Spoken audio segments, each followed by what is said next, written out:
are you? My name's Bond. James Bond. Bond. James Bond. Bond, what do you think you're doing? Keeping the British end up, sir. Welcome to James Bond Radio. News, reviews and discussion of all things 007. Pussy. As you can see, I have no problem with female authority. Oh, pipe down, 007. Do you expect me to talk? No, Mr. Bond, I expect you to die. Okay, hello and welcome to episode 0012 of James Bond Radio. I'm Tom Sears and I've got my good buddy Chris. Say hello, Chris. Hello, Chris. Yeah! Now, today we are talking all about the battle for Bond. We're talking all about the whole Kevin McClory Thunderball shenanigans, which is all very, very exciting. And we've got an interview with the guy who wrote the book on the battle for Bond, Mr. Robert Sellers. He's going to be joining us shortly, and he's going to take us through the whole journey of everything. We've both got our books here. We've both been pouring through it, but we've got the man himself to talk us through the whole thing. So, are you excited about that, Chris? Oh, great. I mean, it's been so good having a read the book. I actually bought it last year and read through it and thought it was fascinating. And now, sort of reading through it again, you just forget how much detail there is and how fascinating the story is. And there are so many what ifs that might have happened, or it's incredible. It really is. Alternate universe stuff. Like for me, when that book came out, I didn't buy it until literally we decided to do this podcast, because I thought, oh, well, what's it going to be? It's just going to be Kevin McClory and boring court case stuff. But man, I cannot put the thing down. Like I've just been reading through it, and there's so much juicy detail in there that's just unreal. It's like the good thing about it is the chapters are really short, so you can kind of fire through it really nicely. There's nothing worse than a book with massive long chapters, and there's just so much to learn in there. It's amazing, and of course Robert's going to take us through that shortly in some detail. But I highly recommend any of our listeners to go out to go and get the book. It's really, really good. Touché. So let's crack on with a bit of trivia before we get Robert involved. Ooh, yeah. So I'm going to fire it off first with a Thunderball related question, obviously, which are: what are the type and model number of the atomic bombs stolen in Thunderball? Blimey. That's a tricky one. That is a tricky one. Any ideas? I think you'll know it as soon as I say it. You'll be like, oh yeah, because they do say it. But, I'll see what I can do. Obviously, I'll reveal the answer to that one at some point throughout the episode. And okay. Chris, let's hear yours. Okay, so my trivia is to do with one of the people who's involved in the Battle of Bond, which is Kevin McClory, and it's to do with a film actually prior to that.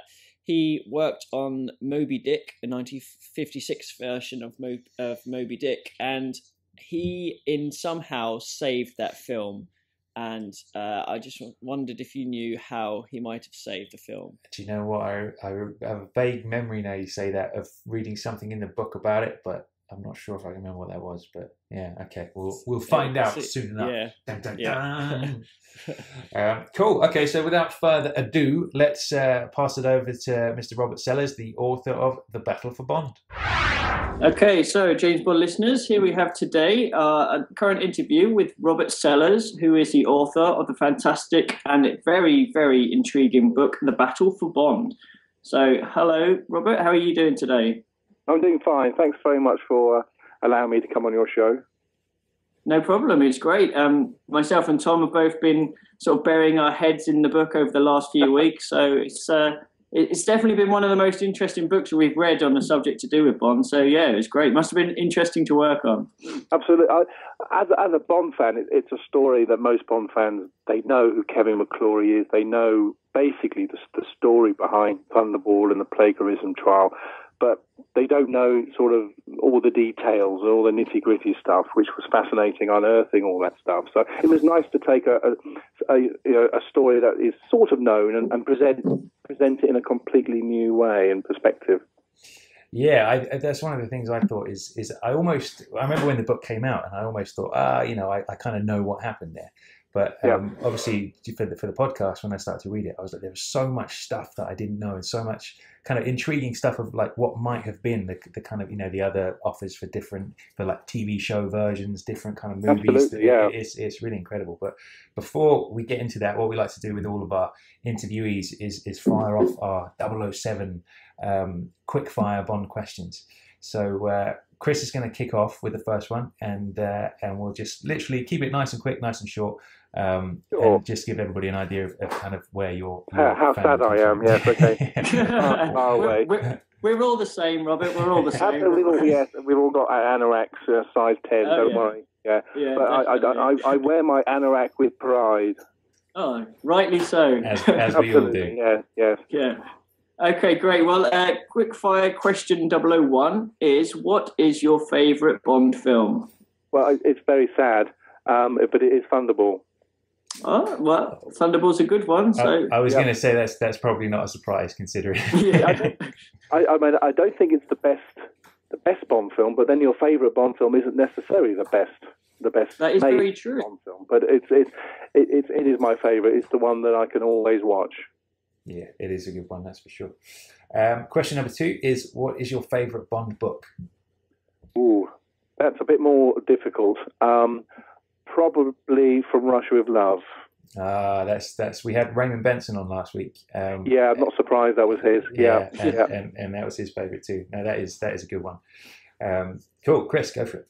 Okay, so 003 is, what is your favourite Bond, or who rather is your favourite Bond girl? Bond girl, it's Claudine Auger from Thunderball. Oh, yeah, she's up there for me too. Good choice. Excellent choice. She's rather nice, yes, and she spends most of her time in a bikini, which is very nice.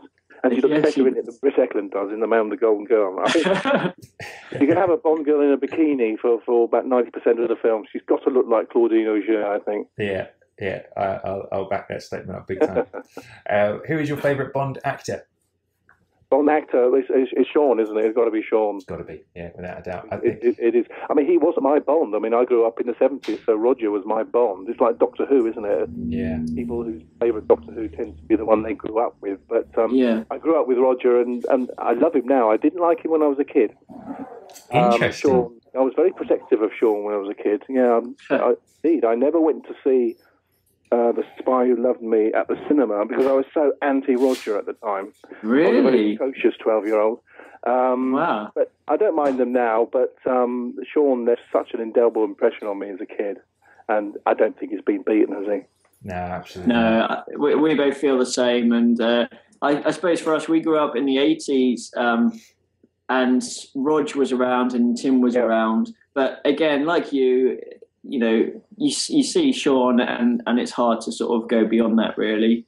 I mean, he's just a sort of a cat. I know he was very lucky that he was the first to play the part, but he was just a personification of an actor that can play the part. You know, he looks dangerous, he looks cool, he moves like a panther. You know, just everything's right. You know, he's great with the throwaway lines.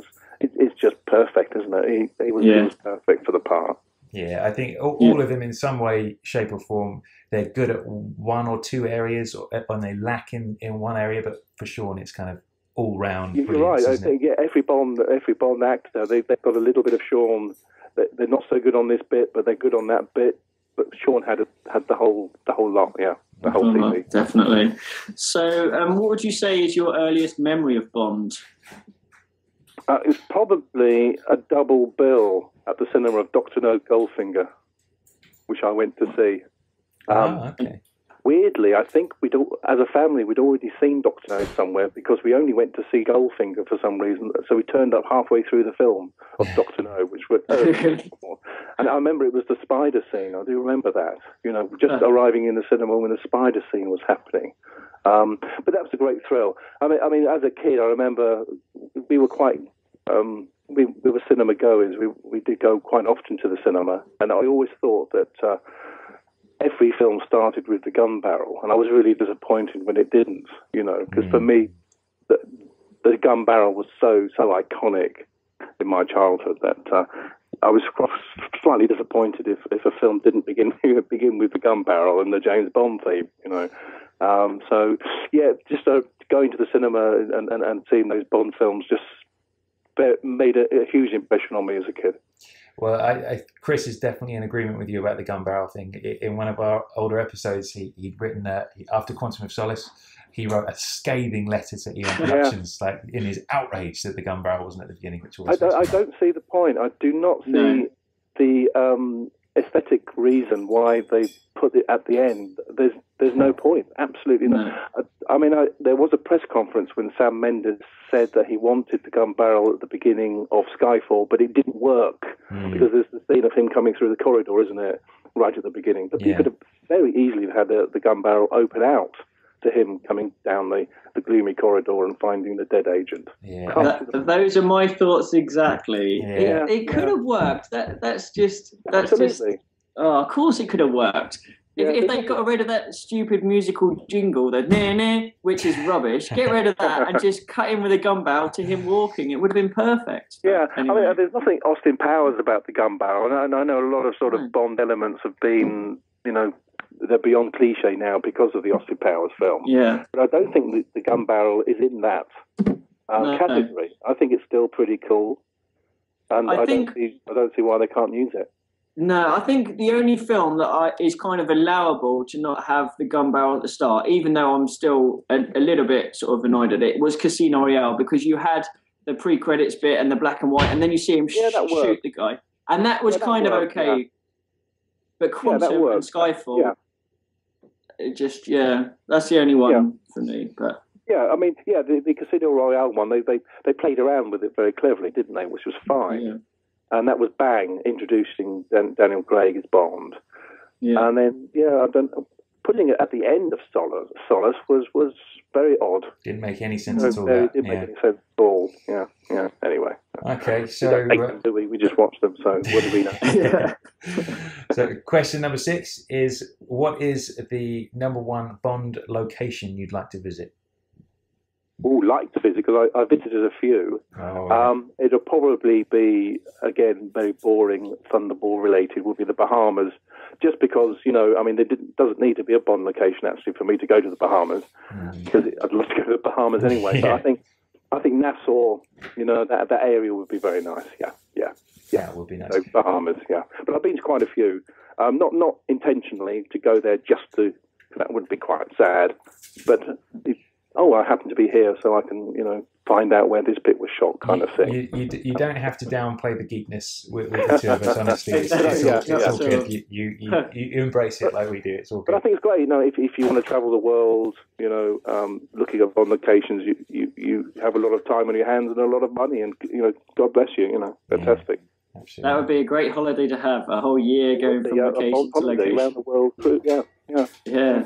What's the best or your favourite location that you visited so far? Probably in Tokyo. The Sato's headquarters in which is a hotel in Tokyo. We stayed there. We stayed there the night. Yeah. That's quite iconic place, isn't it? Because the helicopter lands on the roof, and he has that gunfight with the cars and. Yeah. So that I stood behind one of the pillars where he shot them. Oh, nice. Excellent. You've got to reenact it wherever you are. If you're at a Bond location, you have to reenact somehow. Oh, you have to, and you have to have a picture of it as well. You have your geekness must be, for posterity purposes. Yeah, so you have to. So someone has to take a picture. And last year I was in Hong Kong as well, and I stood outside the hotel, and the man with the golden gun, where the green Rolls Royces come from, and those big sort of Chinese lions are still outside, so I stood by that and had my picture taken as well. I don't think there's anything more exciting for me than going to a Bond location and seeing that it still looks similar or the same to how it looked back in the day. I start giggling like a little girl whenever that happens for me. Yeah, you can say, yes, that thing was there, and yes. And then people sort of look at you strangely, back away. So, those two stand out, Both hotels, strangely enough, but there's a lot of hotels figure quite prominently in Bond films, don't they? That's true. That's true. Very true. This might, in fact, lead on to the next question. What would you say is the most Bondian thing that you've ever done? Oh, wow. That's a really interesting question about. It's also a real toughie as well. I haven't shot anyone with a harpoon. You haven't? I haven't. No. Oh, right. If I had, that would have been pretty close to the top score, wouldn't it? Probably. It would. I've led a very dull life, so wow, I can't think of anything really.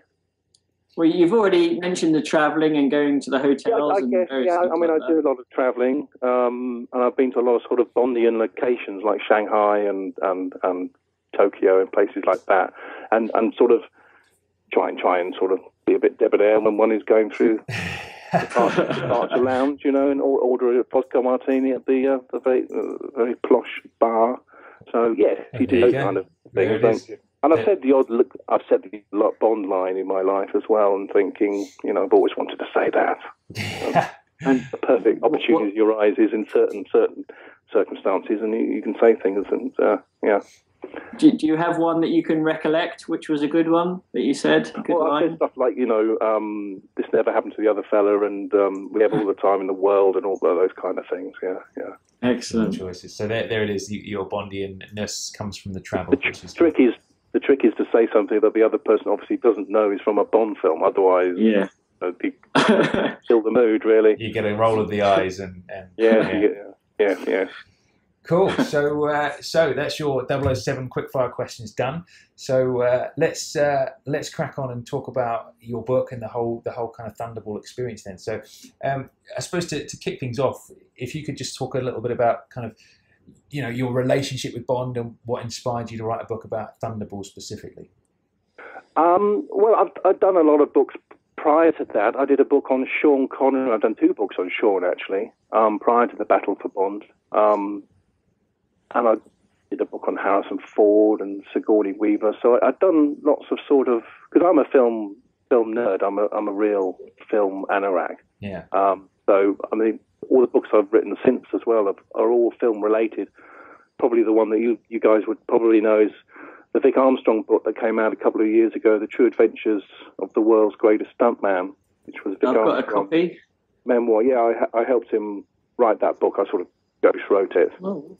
Well, not ghost wrote it. I just literally stuck a tape recorder in front of him over the course of about 4 years and just recorded all his memories, and then just sort of wrote the book. And yeah, it did very well. And obviously a lot of Bond stuff in that. But so the reason for Battle for Bond is, as I mentioned before, my favourite Bond is Thunderball. Quite eager to do a Bond book of some description, which at the moment is, well, I mean, there's been so many. I remember would have been your age in the 70s and the early 80s, and there were hardly any Bond books around. I mean, Raymond's was probably the first, and there was Stephen J. Rubin's book as well that came out.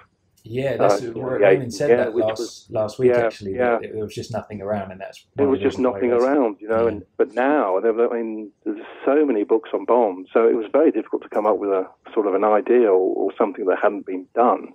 Because I didn't want to do sort of the James Bond films, go through the gadgets and cars, all had been done. Yeah. So I wanted a specific thing that I could focus on. So my idea was to do a book of the making of a Bond film.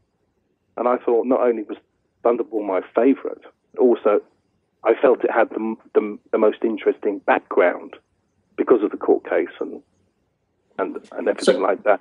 So it actually started off as purely a book on the making of the film. And I happened to get in touch with Sylvan Mason, who was the daughter of Jack Whittingham, who I'm sure we'll talk about later on. Yeah. And she had all this material. She had all of the court papers from the plagiarism trial, which that's just outstanding, really, isn't it? It's amazing that it was, you came up with this idea, you made the phone call, you got to meet Jack Whittingham's daughter, and then to find that there's like a room full of paperwork that just covers, like in the book it mentions there were boxes and boxes of all these letters. It was like an Indiana Jones film, it was like finding the Holy Grail. There were literally stacks and stacks of boxes with tied up with a ribbon, and they had sort of dust on the top. They obviously hadn't been opened since 1963. Without a doubt, they hadn't been opened since then. She had no idea what was in them. And I just spent 2 days looking through them and putting it all in order. Yeah. And the whole book changed. It became a different book. And because they were the court papers, so every single piece of information relating to the trial or the whole Thunderball, the making of Thunderball, the novel and everything, it was all in these boxes. Everything was in those boxes. So there were literally thousands and thousands of letters and telexes and goodness knows what. It took months and months to read it, actually. I was going to say, so sorry, Tom. Did Sylvan let you take them away, or to copy them in any way? Bless her heart. She made copies of all of them. I mean, it took her weeks, but wow. she I mean, these themselves weren't the originals. These were copies themselves. Yeah. So who has the original documents? If they exist, maybe in Eon's archive. You know, they are there. But she reproduced them all for me. Got them. It must have cost her a lot. But I mean, she was happy for me to do this book because she wanted her father's name. It had sort of been forgotten a bit, and I think she wanted her father to have the recognition that he deserved because he wrote the first James Bond screenplay, and many people believe it was the blueprint for Mabon. You know, Mabon must have read this screenplay, and because you know it's just, we'll talk about it later, but it really was the blueprint for the way to go. You know. So I remember reading in the book that there was some of the original production sketches of how the film might have looked. And all that kind of stuff. I mean, that must have just blown your mind when you saw that. Yeah, because I didn't even know that existed. Yeah. You know, that was, but I was lucky because being a Bond fan, I knew the stuff that was really important and significant, and there were quite a lot of things in there that you know, no one else would have, well, other Bond fans would have known, but that was particularly amazing. Yeah. I mean. It was drawn in, I think, 1959 for the Venice Film Festival. Yeah. And they were, they are, the first ever visualizations of what a Bond film can be. They're amazing at how similar they are to some of the scenes in the actual finished film. The one when they're on the beach of Bond and Domino walking along is almost a snapshot from the actual film. And they almost have a Bondian flavour to them as well. Yeah, they look like the storyboard for Dr. No or something. They have that sort of Bond flavour to them as well, which was staggering. Yeah, and they've never been uncovered before. I don't think anyone else has found another copy of them because they weren't the originals. They were Xerox copies. So they weren't the original. I don't know how big the originals were. The originals could have been 20 by 10 feet high. Who knows? Obviously, they don't exist anymore because, you know, goodness knows. So I guess for the benefit of all of the listeners, if you could just sort of talk about the kind of the sequence of events of like how it all started. So I understand kind of the genesis of the idea was Kevin McClory on a trip to the Bahamas thought about, you know, wouldn't it be great to make like an underwater treasure hunter adventure film, and that's kind of the spark that started it. That's right. I mean, he worked. I mean, McClory was Irish from a sort of a working class background who fought his way up to a position in the film industry where he was doing very well for himself. He was sort of an assistant director on some John Huston films, The African Queen, Moby Dick. He worked with Mike Todd on Around the World in 80 Days. It was after he worked on that he had this idea of, as you say, to do this sort of underwater treasure hunting film. And he got John Steinbeck, who wrote The Grapes of Wrath, to come on and write a script. Nothing that sort of fizzled out. And then he had an idea to do this film called The Boy in the Bridge, which was a very low-key, sentimental film almost about a young boy who lives on the Tower Bridge. He's sort of an orphan and lives on Tower Bridge and befriends someone who works there. And it's quite a I mean, I've never seen it. It's not on DVD. It's never been on television. It's just a film that's completely forgotten and vanished. But he was looking for finance for that movie, and he met a guy called Ivor Bryce, who was a financier, philanthropist, and a friend of Fleming, significantly. And Bryce wanted to get into the film business and liked the story and backed the film. So they went ahead and made this film, The Boy in the Bridge, and they formed a production company called Xanadu to make The Boy in the Bridge. They thoroughly enjoyed the experience. I think McClory directed, Bryce produced.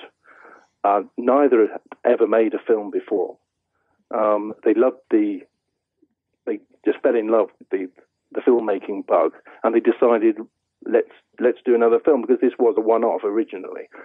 And they decided to do another movie. Various ideas came. I think they were going to do a film about Alcatraz or something like that. And then Bryce just mentioned one day to McClory, do you know the James Bond books? McClory knew of them but hadn't read one. Bryce suggested he pick up 4 or 5 of them and read them and let him know what McClory thought of them, which is what he did. I think he bought Live and Let Die, Diamonds, Moonraker, and one of the others. Read them. Wasn't entirely blown away by them. Didn't think they were particularly good. Not especially from the point of view of making them into a film. He thought they were a little bit sadistic, and which they are, of course. You know, sadism for the family, wasn't it? Was one classic review from Russia with Love. But he thought they were just a little bit old-fashioned as well, a little bit, Raymond Chandler-ish. But the central character of James Bond, he thought was terrific. He thought this is a potentially terrific screen hero. So he got Bryce to set up a meeting with Fleming. They met in Claridge's, I think in May 1959.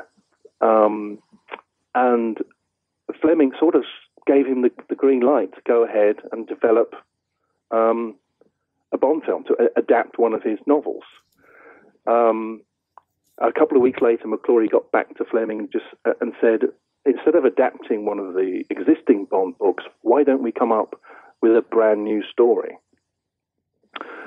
And he was thinking to his underwater thing, you see, to marry his idea of doing an underwater movie, because he'd been to the Bahamas and he'd gone snorkeling in the Bahamas. I think he'd taken test footage in the Bahamas and realised that this was, there hadn't been many underwater movies, had there really, prior to this? There'd been 20,000 Leagues Under the Sea and a few other films, but he thought that underwater filming was untapped. The potential for an incredible sort of underwater movie. So he thought Bond, Bahamas, underwater. It could create a box office sensation. So that was the sort of the seeds of Thunderball. That's incredible, isn't it? So for us as Bond fans, you would kind of want to side with Fleming somewhat in the whole thing, but really the seed of the whole idea was all Kevin McClory.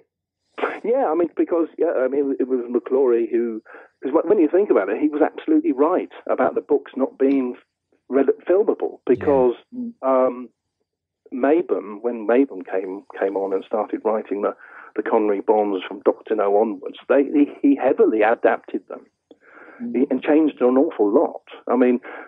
From Russia with Love is probably the most, a lot of sort of criticism of the Bond films is that they aren't the Fleming books. They are, you look at You Only Live Twice, completely readapted. So to some extent he was right that those Bond books weren't. Live and Let Die is a completely different film than the book. Diamonds Are Forever is as well. If you were to faithfully adapt those books to the screen, I don't think they would have worked. It's a different sort of material that's needed for something that's cinematic compared to something that you can kind of divulge yourself in through words and literature. Yeah. I think that's one of the things with Casino Royale as well, isn't it? If you read that book, it's. I mean, I know they considered it unfilmable for years, but what they kind of added to it to make it a movie definitely worked. But like you say, if you literally filmed that novel back to back, it would just sort of. It would be too ploddy. It would be, yes, you're quite right. Yeah, and I think McClory sensed that this is the reason why he said, look, start from scratch and come up with just start with Bond. And then create a story around him, which is what they did. They had this meeting in London with this other chap who came from America called Ernest Cuneo, who again was a friend of Fleming and a friend of Bryce. He was an American lawyer, and they had a big meeting where all these ideas were thrown around. And after the meeting, Cuneo wrote a memo which he sent to Fleming, which is this famous memo that has been reproduced in quite a few Bond books, where he writes down a plot for a Bond film from all of everybody's ideas that were thrown around at this meeting. And it's incredible how sort of relatively similar it is to the finished product of Thunderball itself. It's the stolen atom bombs, a big underwater fight at the end. It's all there. Yeah, that was it's fascinating. Although the villains were going to be the Russians, which when Fleming read the memo, he thought was, funny enough, was a little bit dated now, because he thought by the time the film was made and came out, possibly 2-3 years, the Cold War might be over, so that the film would look outdated if the Russians were still the enemy. So he thought of some kind of private organisation that were the villains, and he created then and there Spectre. That's how Spectre was created. That's right, because it went from the Russians to it was going to be the mafia for a while, wasn't it? Well, it was actually no, that became later on. Actually, when Fleming actually sat down to write a film treatment, he forgot about Spectre or thought it wasn't a good idea and replaced Spectre with the mafia. And it was only when he wrote the book that he replaced the mafia and put Spectre back. Oh, interesting! I didn't know it happened like that. That's cool. Yeah. So it was originally Spectre was an idea from Fleming. It was his. It was Fleming's idea, yeah. But the reason why the Roger Moore films do not have Spectre, why Blofeld is nowhere to be seen post Diamonds, is because McClory owned the rights for Spectre and Blofeld because they were in the Thunderball script. They weren't in any other script. They weren't in any of Fleming's books post or pre Thunderball. So there's so much sort of integration of people and ideas, suggestions, everything like this. Obviously, we've got Fleming as one sort of major part of it, but there's also, obviously, we mentioned Kevin McClory. Now, he sounds like he must have been. He was interested in the project. He sounds like quite a driven man. What's your sort of opinion of Kevin McClory as a man himself? Well, he was certainly flamboyant, a bit of a playboy, a chancer, really, and a con man, but an absolute charmer. He's one of those guys that you're being conned, but he's so charming you can't say anything, or you forgive him anything. A lovable rogue. A lovable. That actually it's a cliche to say a lovable rogue, but they do exist, and Kevin was one of them. Sylvan herself. He did talk about this later on, but he betrayed her father. He sort of dropped him from the project later on. A horrible thing to do, but she never forget him, but forgave him for that, but they still remain friends. He was just such a charming man that you sort of forgave him anything. He was also a bit of a practical joker. There's a wonderful story that he had one of the world's first amphibian cars, and he was living at the time in Nassau, setting up the movie, and this lawyer flew over from London. He picked him up at this little airport in Nassau and drove him to the hotel along the coastal road, and then at one point just swerved the car, so the car went into the sea, and lawyer, almost had a heart attack. But then they drove, they chugged along across to the harbour and out they came again. And, so he loved doing things like that. He was a great practical joker. Yeah, well, that's one step away from the Lotus Esprit submarine. Yeah, they think you go under the water. There's a picture in the book, actually, isn't there, of the amphibian car? Yeah. Of them all in it, yeah. But he loved. Apparently, he did that to most people who didn't know. That was one of his favourite. If he picked you up at the airport at Nassau, you're going to get wet. Drove you into the sea, yeah. So yeah, and a rich man. I mean, he was a self-made man. From a very poor background, but a self-made. Somebody told me that there was an argument once with someone, and somebody said to Kevin McClory, you don't have any class. And Kevin took his wallet out, and there was a huge bundle of $50 notes or something, and he just rubbed it in his face and said, "That's class." Interesting, because he from that kind of poor background, I sort of got the image in the book that he sort of had a bit of a chip on his shoulder and was chip on his shoulder, yeah. and Fleming totally misunderstood him, and the thought he would, the whole point about the trial is that this guy was never going to back down. He was a fighter. They were so different backgrounds as well, weren't they? Completely different backgrounds. Yeah, Fleming. Yep. Fleming, obviously from very, very good stock, breeding, etc. Yeah, and they got on very well, actually. I mean, Fleming liked McClory very much. I don't think Bryce did. No. The fascinating thing of having all the court papers was that I had about 2.5 years worth of correspondence, of letters, which they were writing to each other on a daily basis for 2.5 years. So you would have letters from McClory to Bryce, Bryce to Fleming, Fleming to McClory, Fleming to Bryce, and they're all on other sides of the world, but sometimes there were telexes. And that was absolutely fascinating because I put them all in order, and it took me about 4 or 5 days to read this correspondence, but it told the whole story in their own words. They're actually being said in their own words, and about halfway through, you can see that the wheels are falling off, and you can see that Fleming is starting to put doubts into Bryce's mind about, is McClory the right person?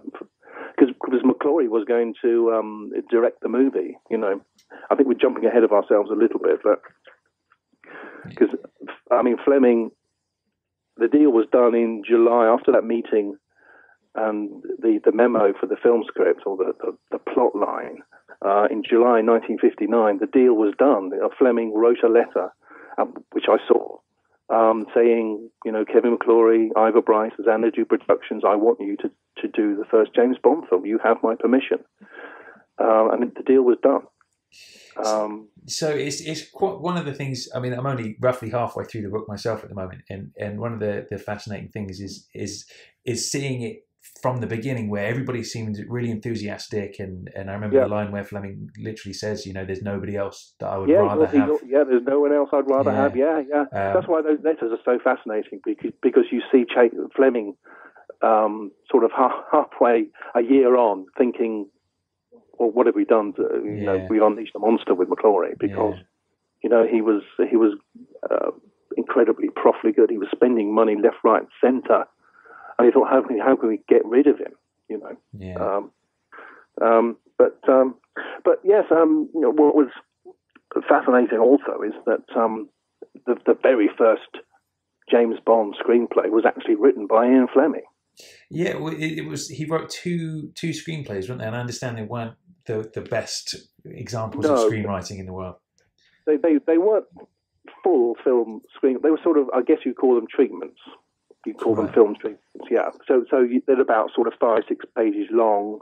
They're detailing the plot and the specific scenes. There's little bits of dialogue as well, so it gives you a flavour of what it is. It's not a full screenplay, but they are film treatments. And there's some. The mafia is the mafia of the baddies. For some reason, Fleming has Bond speaking in a monologue, like a private eye. Yeah. Oh, like a voice-over narration type thing? Absolutely, yeah. Wow. Like sort of like Blade Runner kind of thing. Like, the name's Bond, James Bond, 007 means I've got a license to kill. I get, and there's stuff like, I get the dirty jobs that no one else wants. Stuff like that. I mean, it's awful. like a bad Sam Spade film, which is weird. I mean, it almost sounds like a mixture of novel and film, kind of the crossover of the two, which absolutely I guess is what it was. Yeah. There's also interesting things that they're talking about. There's the plot very early on was that the terrorist organisation steal an A-bomb, an atom bomb. That was the plot line right from the beginning. It was always going to be a stolen atom bomb.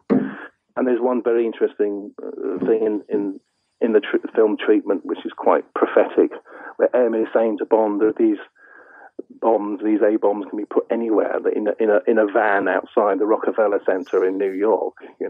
I mean, this is what's been happening in the last 10 years, isn't it? About people driving vans around with bombs in them outside buildings, outside the United Nations.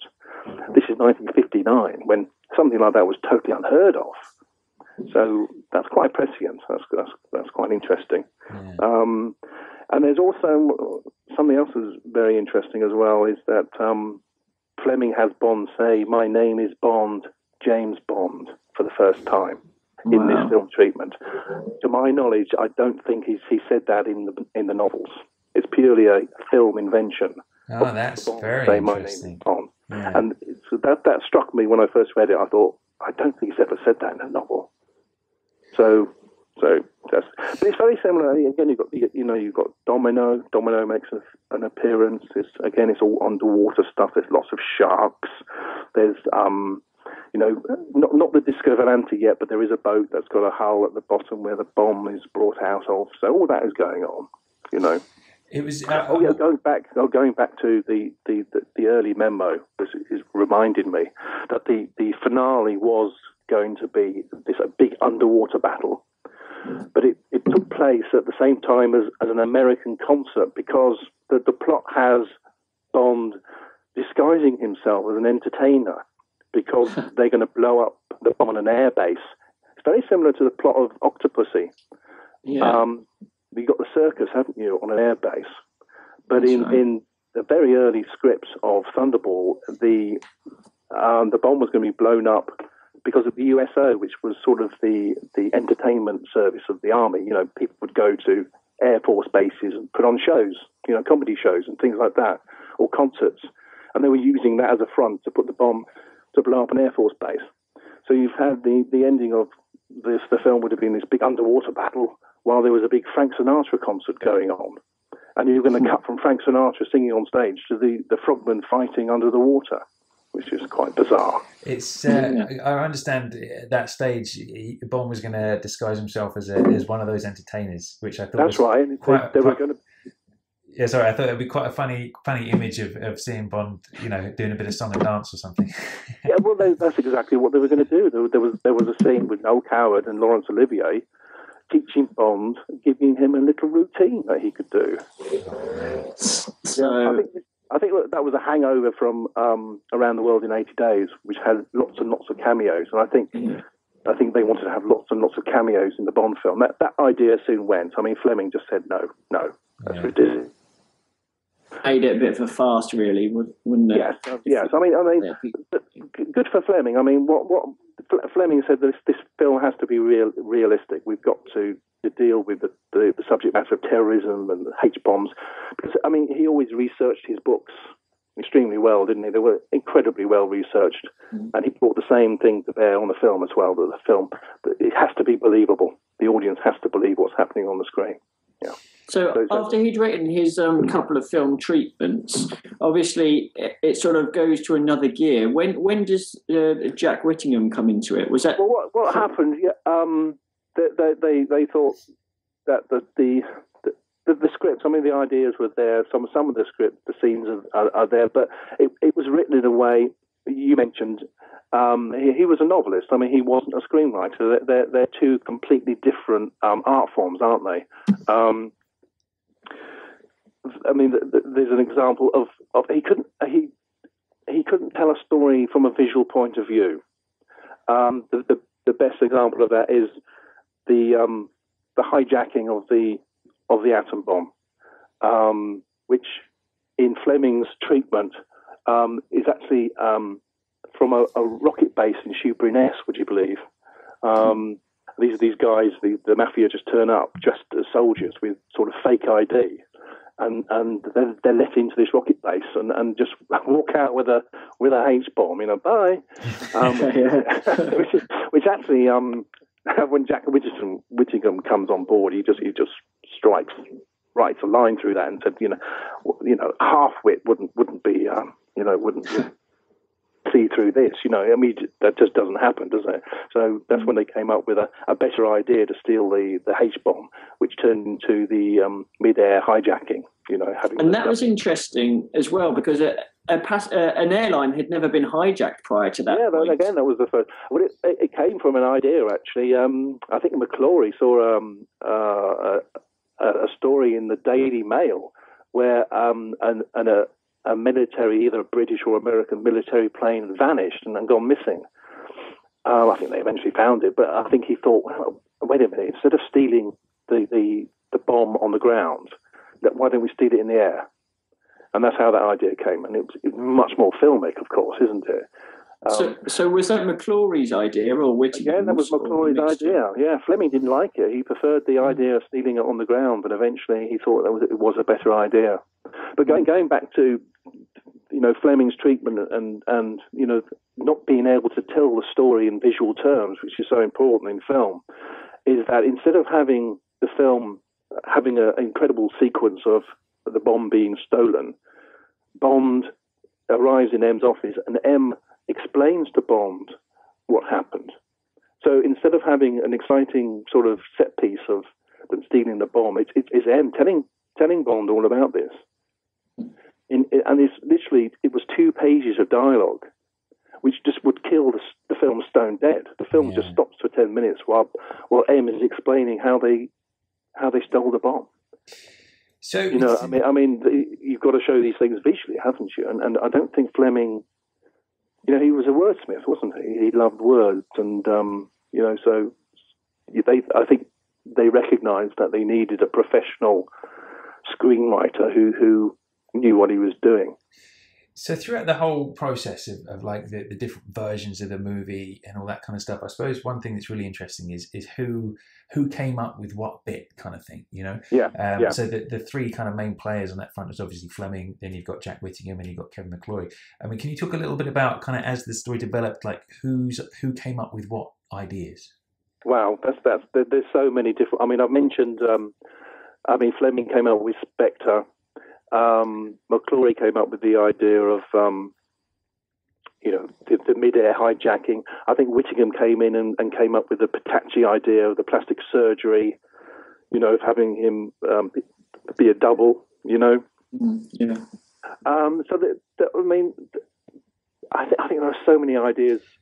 And I think in the end they didn't know who'd come up with the ideas. You know what I mean? It was because there were so many different story conferences and things. But before Jack, actually, they tried to get another screenwriter, which is interesting because the guy they tried to get was Paul Den. Yeah. Paul Den's interesting because he later co-wrote Goldfinger. Yeah, that's right. Yeah. We got another interesting Bond connection there. But Jack came in and as I say, he was an experienced screenwriter, and he just sort of took Fleming's basic idea and just honed it to a workable and saleable script, and it gave it more scope. So he certainly made it. He just developed the structure. The structure became much better. The pace of it became much better. There were lots and lots of plot holes in the script, which he eradicated. Fleming had this weird thing of the mafia. There was a nightclub which was a front for the mafia. Bond disguises himself as a burglar alarm repairman, would you believe? to go and gets captured, and Whittingham said this, he just threw it out, because it was just ridiculous, So yeah, there's lots of bizarre bizarre things in there. Yeah. So one of the things I suppose I've got more of an appreciation for from reading the book is that it really is a true collaboration. This movie, absolutely, it really was. Absolutely, I think. I mean, Jack actually sat down and wrote it and honed it and gave it texture, pace, structure. But it was, McClory and Fleming. I think Fleming lost interest a little bit later on, but McClory was always throwing ideas in. Yeah. They were coming up with ideas all the time. Yeah. There were quite a few names being thrown around to play Bond as well. I remember James Stewart being one of them, and Richard Burton was another one. Can you talk a little bit about that, of the different possibilities that? Well, that's interesting. But the Burton thing, because that was actually when Paul Dehn was for a while attached to it before they got Jack Whittingham, and there was a letter from Paul Dehn to Fleming, and then Fleming writing back, and both of them coming up with Richard Burton as the ideal choice for Bond. And I think that's the first time Fleming actually goes on record to say who he wants to play as James Bond. Yeah. Because everyone always, it's David Niven, isn't it? Everyone thinks that Fleming wanted Niven to, but according to this, it was Burton. Because there was all sorts of stuff flying around with, possibly Alfred Hitchcock coming on board, and then there was going to be, if he was going to do it, then James Stewart would have been Bond, and Fleming said he'd be happy with that, provided he could ditch the American accent and all that kind of stuff. Yeah. Well, that is just an indication of how desperate Fleming was to get this off and running and to get his creation on the screen. Because prior to this, don't forget, there had been lots and lots of potential projects and potential Bond films, and they'd all come to naught. So he'd had lots of frustrations prior to this, Fleming, of his Bond novels not making it to the screen. So he was just desperate for somebody just to make a Bond film. He really was. Yeah. And this Hitchcock thing, again, it's been sort of Bond legend that Hitchcock was asked to direct a Bond film, and in these boxes, there was the telegram from Fleming to Hitchcock saying, "Will you direct the first James Bond film?" That's insane. That's so good. Yeah. So there's proof. There it was. It was the telegram. And the reply as well. What in your opinion, throughout the whole thing, like where did it really start to go wrong? Like it started off very promising, everything seemed to be going well, and then like you say, it gradually became something else. People losing confidence in each other. Where would you say it really started to go wrong? I think when they went for Hitchcock, I think because McClory was slated to direct the film, and then unbeknown to him, they're after Hitchcock. So that means they don't want you to direct the film anymore, obviously, if they're going for Hitchcock.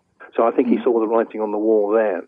Because by this time, the film that he'd made to set the whole ball rolling, the Boy in the Bridge film, had been released since and had been a huge flop. Nobody went to see it, which is why now you can't find it anywhere. It's vanished. So Fleming started to have second thoughts that McClory was a capable director. Also, it was getting a little bit too big, he thought, for McClory to handle, because McClory was saying things like, we can sort of, he was thinking of renting an American warship, the USS Indianapolis or something, they'll let us have it for a few days. It was getting really, really big. And he just thought McClory couldn't handle it, and he was the wrong person for it. So they went for Hitchcock first.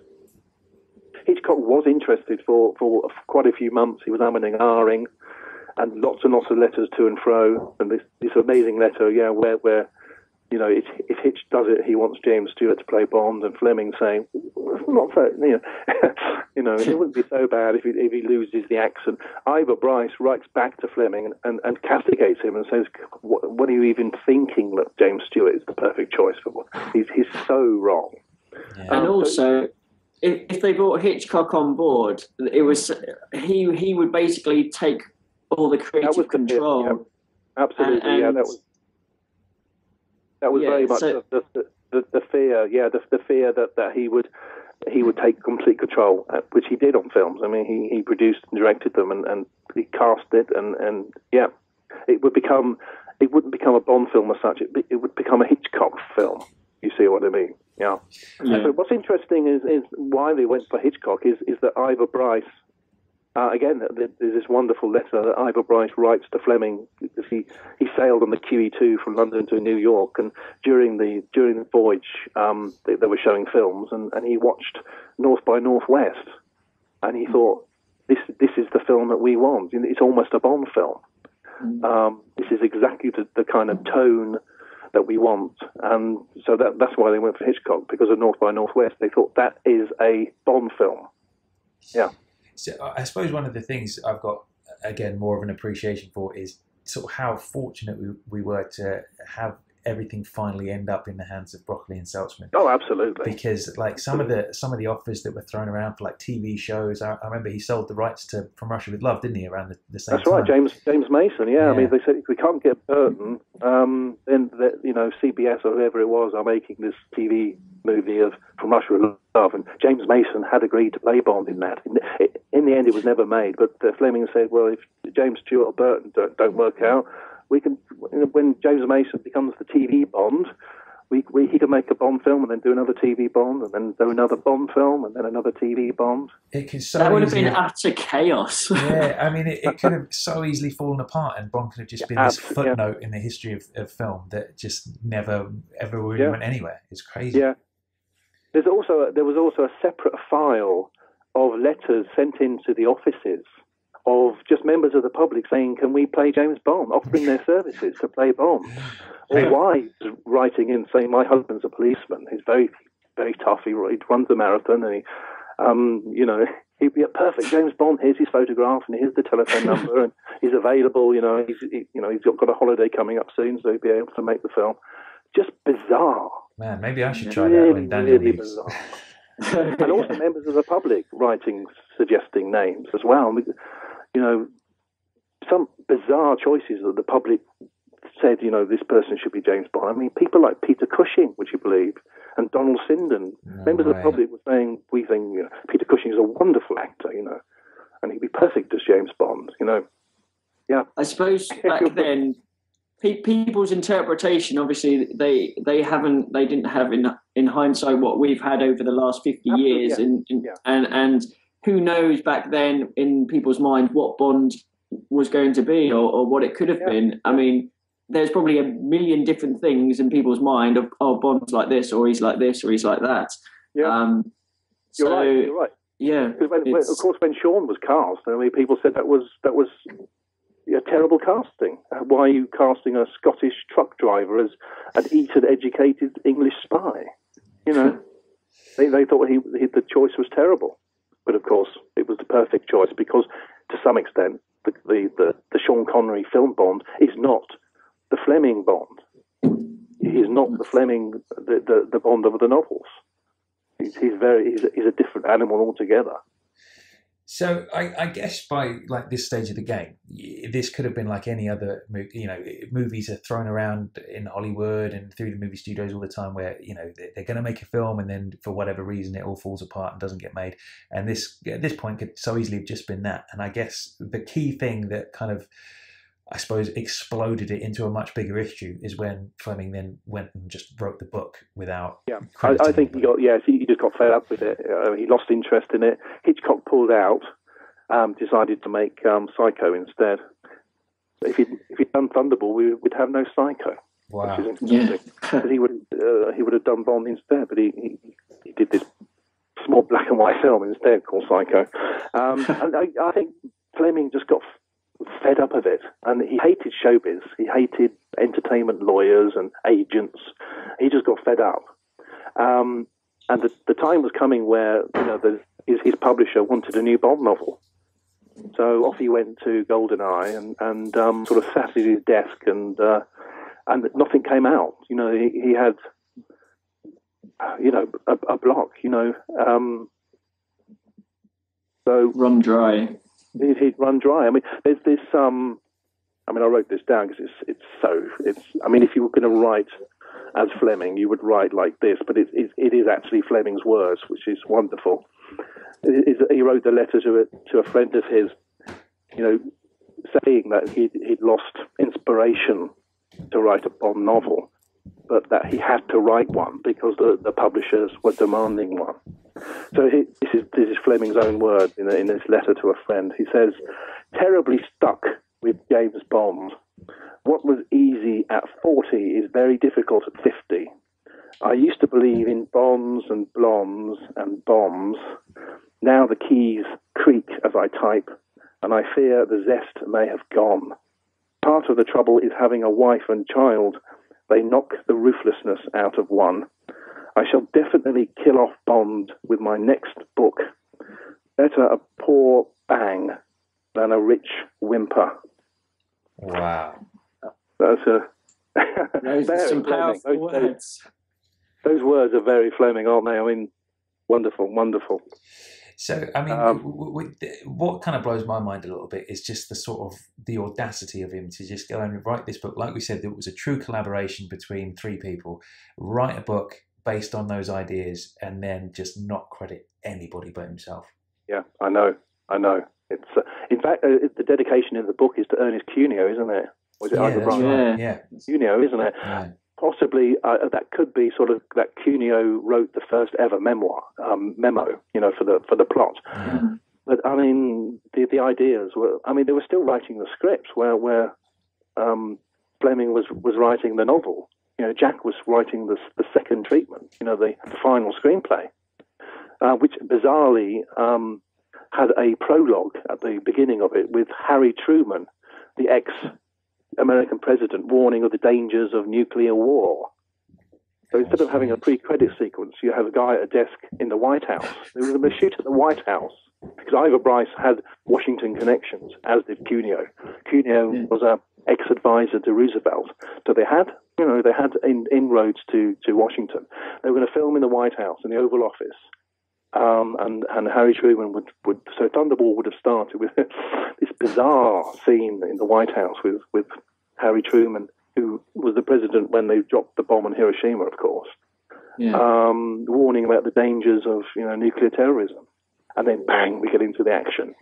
Strange, very strange. Oh, just very strange. But that final shooting script of Jack Whittingham is a terrific script. It zips along. It reads like a Bond film. It really does, and without a doubt, it was the blueprint for what followed. Without a doubt, Richard Mayburn always maintained that he never saw that script. But you look at the Thunderball film, and also elements of Dr. No from Russia with Love, Goldfinger, etc. The Whittingham Bond is there because what Whittingham did. What I was talking about before, actually, about the Connery Bond is different to the Fleming novel Bond, is that Whittingham had to create a Bond for the screen that was acceptable. And that wasn't the Fleming Bond, who was it was a killer, but without a sense of humour, you know what I mean? He was quite a sad, flawed individual in many ways. Is prone to melancholy. There's the opening of the Goldfinger novel, isn't there, where he's just come back from the killings and he's just about to get a plane, and he's just sort of so. I mean, to some extent, he's the Daniel Craig Bond that we have now, isn't it? This sort of deeply troubled, troubled person, and I don't think the '60s that would have worked in the '60s. You needed sort of an international playboy type character, which was Connery personified brilliantly. So Whittingham sort of rewrote Bond for the screen, and Mayburn carried that forward. So how would you say, like, by the time it gets to the court cases and all that kind of stuff, I mean, I remember one of McClory's claims was that because he'd been involved in that first script with Whittingham, that had been the template that Eon then went to use throughout the rest of the movie. So he had a right to all of Bond. That was one of the claims that he made. Yes, so, I mean, one mad. I mean, he spent his whole bloody life, counterclaiming and suing Eon. Yeah, I mean, there was one crazy court case. I think he tried to $500 million or something because he was owed the profits from all of the Bond films because, as you say, that script was the template. Yeah, it was. He created the cinematic Bond.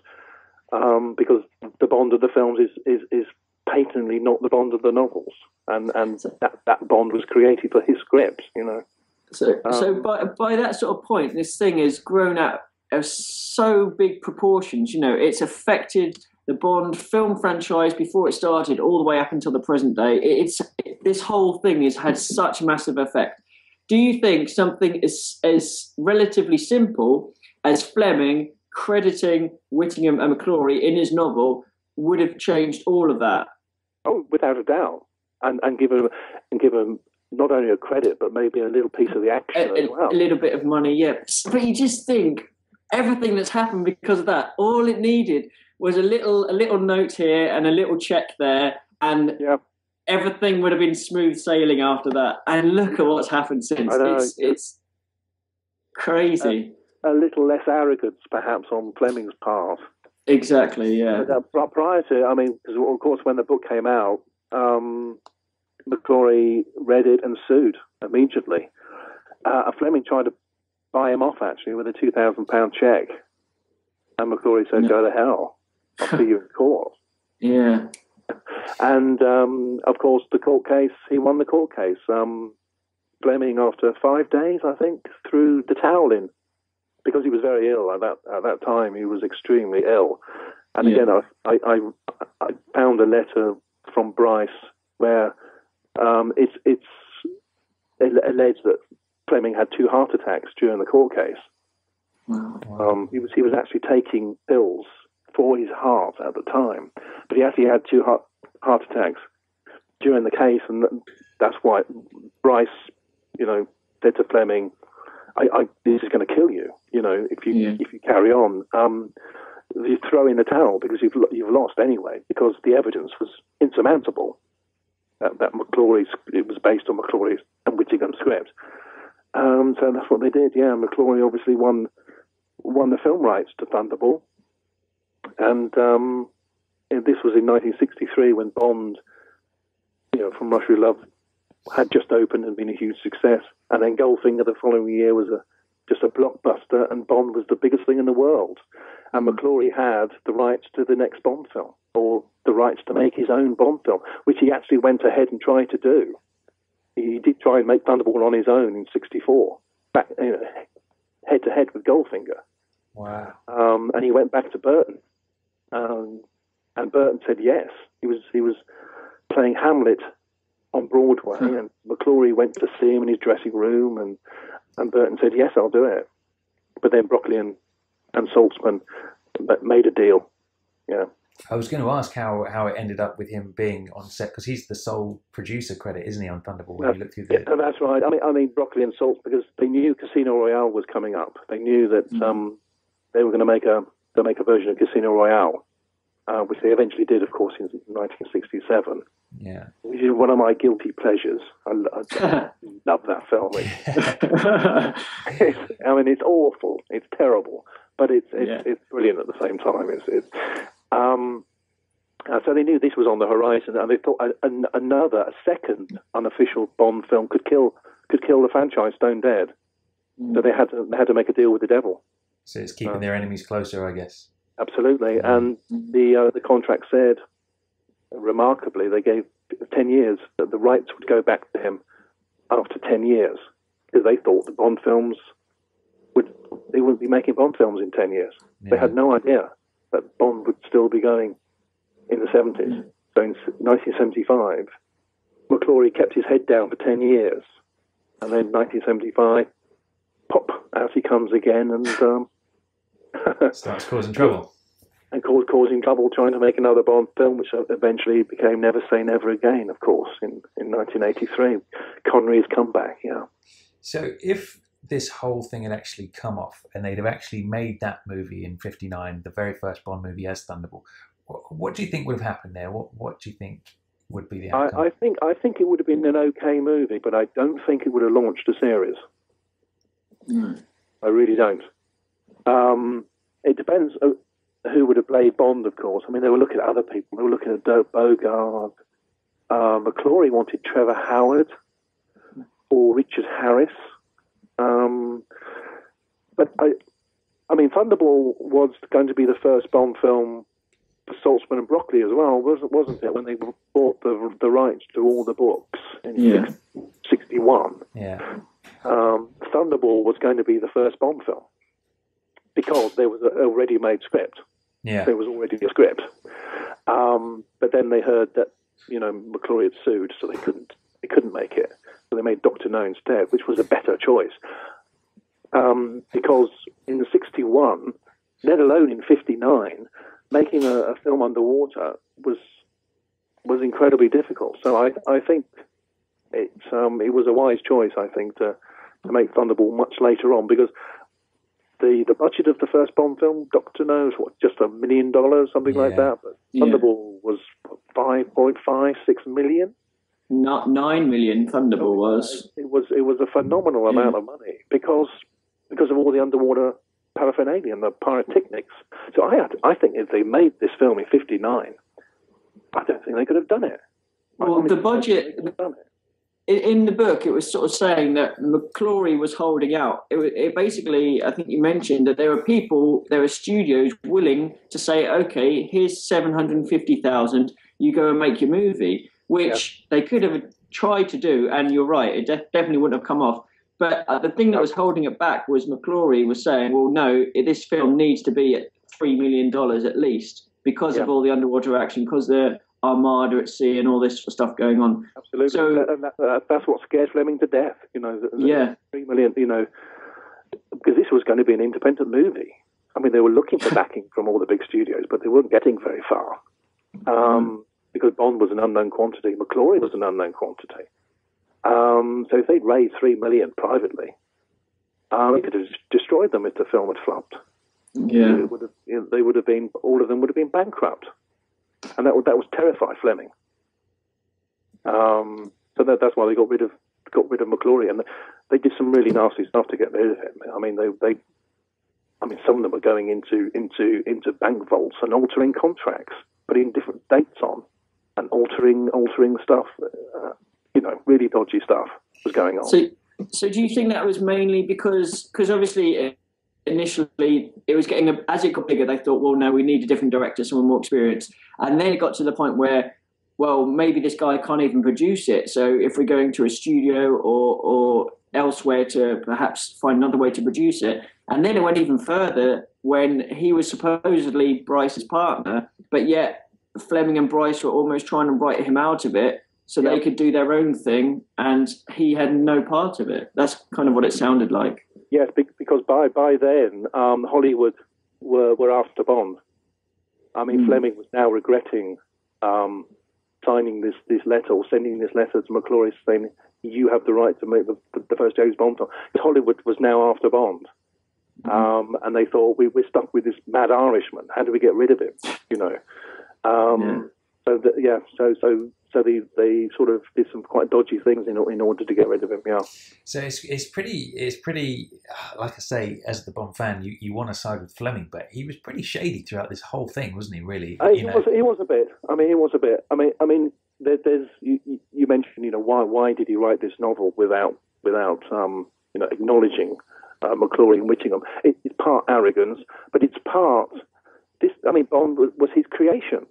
He created the character, and he must have thought, well, I own him, so I can do what I like with him. But when you sign a contract with a publisher, as I know very well, there's a little clause in the contract which says that this is original material. This material is yours. You haven't. But he still signed the contract, knowing that it was not his original. Some of it was. Some of the ideas were his. He introduced the whole idea of shrublands, didn't he, and the whole health clinic, because that wasn't. I mean, that was all to cover the original novel. If he thought he could bring all that shrubland stuff in, it would obscure the fact that he nicked the idea from McClory and Whittingham. So that was just, to obscure the plagiarism, I mean, it's a great sequence in the film, isn't it? And it's a wonderful read. But it's purely in there to